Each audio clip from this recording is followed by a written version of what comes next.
Hello students, I am going to go through the Amy Cuddy, Your Body Language Shapes Who You Are, and discuss about the introduction.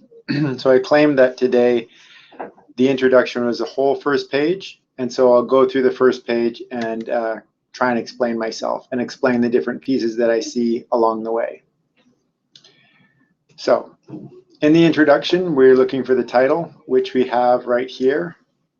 I'm not going to leave this highlighted, but obviously that's the title. And next in the introduction, we'll look for a hook. And this first paragraph is very much like a hook. And so I won't underline the whole thing. Can I? Okay. So I'll underline a few things that I think are very hooky. So a free, no life, no tech life hack. So anything that's free is normally kind of a hook, and a no tech life hack meaning making your life better is a hook. And this here, all that it requires is this, that you change your posture for 2 minutes. So again, it's free, it's going to improve your life, and it only takes 2 minutes. And then here, another kind of hook, a question. So how many of you are sort of making yourselves smaller, right? So she's asking the audience, asking the reader, how many of you are making yourselves smaller? Asking a question is a kind of hook. And one other thing, and this is throughout, is laughter. So she uses humor, jokes, all through her introduction, all the way to the end, at the very beginning. So she uses questions in a few places, but at the very beginning, she draws the reader in by using humor. And it's an audience, so they're laughing at her jokes live. And so this is kind of the hook, where we have these cues, and here too. We're going to come back to it in a few minutes. I'm hoping that if you learn to tweak this a little bit, so change this a little bit. Can we make a comment here? Change this, oops. Change this a little bit. Delete.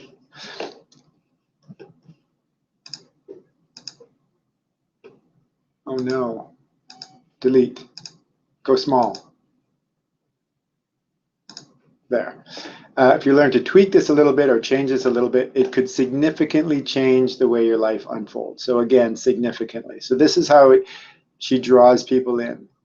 Words like fascinated. Sorry. Words like fascinated. Really fascinated. Interested. And then strong language like awkward interaction or contemptuous glance. These are strong words. Awkward again. And then, so she explains body language, saying that we're interested in it, so that the reader thinks maybe they're interested in it.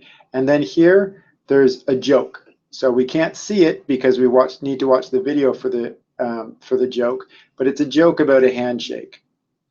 And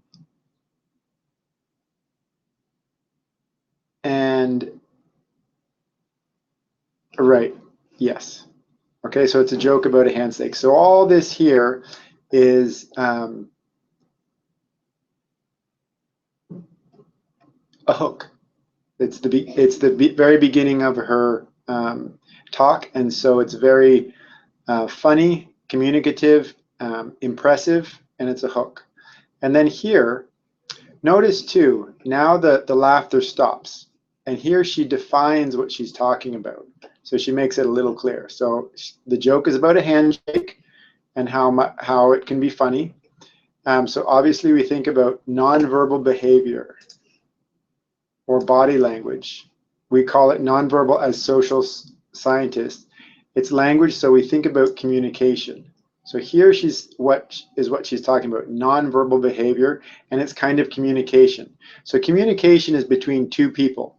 The joke about handshake is between two people. This list of situations here is all about more than one person. So it's an interaction, like this word here. We think interactions. When we think about communication, we think about interactions. And so it's a relationship between two people so far. And then she says, moving on, no longer a joke. This is kind of the transition into her background. There's a lot of reason to believe this is a valid way to look at this. So she's saying, people talked a lot about communication between two people, body language between two people, and this was important. And the rest of this paragraph from 204 says social scientists have spent a lot of time looking at the effect of our body language or other people's body language on judgments. So judgments between two people. And this whole paragraph is talking about research that shows how our body language affects how other people think about us. But that's not her topic. She's saying how she's still going to be talking about, she's still going to be talking about nonverbals, still going to be talking about body language here. So when we think of nonverbals, we think of how we judge others, how they judge us, and what the outcomes are. We tend to forget, though, the other audience that's influenced by our nonverbals, and that's ourselves. And then here she shifts. So the background is, there's a lot of research done on how body language affects how other people judge us, but she's going to talk about this. We are also influenced by our nonverbals. So here, we are influenced by our nonverbals, our thoughts and our feelings and our physiology. So how our body language affects ourselves. And then this is I believe, the thesis statement. So I'll put a little note here.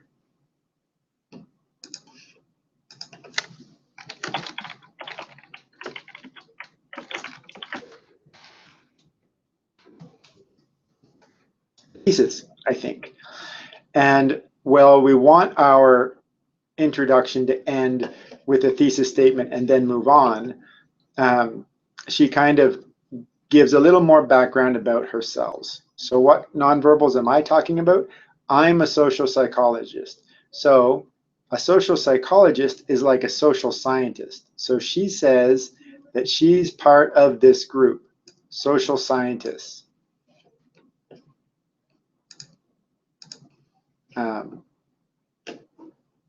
Let's do so social scientists as the big group, and she's part of that group as a social psychologist.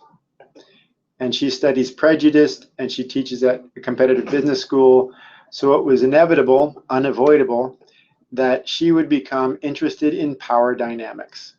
So and power dynamics is judgment, and so that's where she might begin, like her introduction begins, about judgment, but then moving into how our nonverbals affect who we are. So that's my reasoning for the choices that I made at the beginning of this reading, why I say that the entire first page is the introduction. So I hope you enjoyed the video. Hopefully you agree with me, and if you don't, then please bring up your questions in class. I will see you next time.